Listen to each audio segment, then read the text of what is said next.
வணக்கம் மக்களே, welcomes to நிலாசோர் YouTube channel. நம்ம வீடியோக்குள்ளே போகிறதுக்கு முன்னாடி நம்ம சேனலை லைக் பண்ணுங்கள், சப்ஸ்கிரைப் பண்ணுங்கள், மறக்காம அந்த பெல் ஐகானை டச் பண்ணுங்கள்.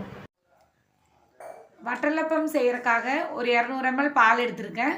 ஒரு 5 ஸ்பூன் சர்க்கரை எடுத்து வச்சுருக்கேன். 2 முட்டை, ஒரு கைப்பிடி முந்திரி பருப்பு, ஒரு 10 ஏலக்காய். ஃபஸ்ட்டு மிக்ஸி ஜாரில் நம்ம முந்திரி பருப்பையும் ஏலக்காயும் சேர்த்துடலாம். சர்க்கரை சேர்த்துடலாம். சர்க்கரை கூட நம்ம முட்டையை உடச்சி ஊற்றிடலாம். ரெண்டையும் சேர்த்து நம்ம நல்லா அரைச்சி எடுத்துகிட்டு வந்துடலாம். நம்ம அரைச்சதை திப்பியே இல்லாமல் நம்ம வடித்து எடுத்துடலாம். அடுத்தது நம்ம பாலை சேர்த்துடலாம்.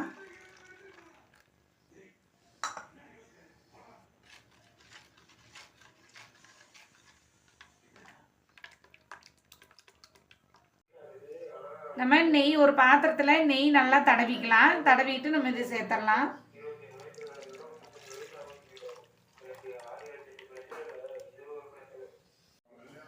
இந்த மாதிரி கொஞ்சமாக தண்ணி ஊற்றி இப்படி வச்சிடலாம். அடுப்பு ஹை ஃப்ளேமில் வைக்காமல் ஒரு லோ ஃப்ளேம்லேயே வச்சு மீடியமாக வச்சுக்கோங்க. ஒரு 20 நிமிஷம் அது வேகட்டும். இப்போ 20 நிமிஷம் ஆயிடுச்சு, நல்லா வெந்துடுச்சு. நம்ம ஹீட் நல்லா ஆற வச்சதுக்கப்புறம் கொட்டி நம்ம கட் பண்ணிடலாம். இப்போ நல்லா ஆறிடுச்சு, அதை நம்ம கொட்டிடலாம்.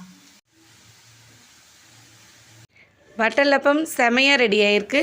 நீங்களும் வீட்டில் ட்ரை பண்ணி பாருங்கள். மறக்காமல் நம்ம சேனலை லைக் பண்ணுங்கள், ஷேர் பண்ணுங்கள், கமெண்ட் பண்ணுங்கள், சப்ஸ்கிரைப் பண்ணுங்கள் ஃப்ரெண்ட்ஸ்.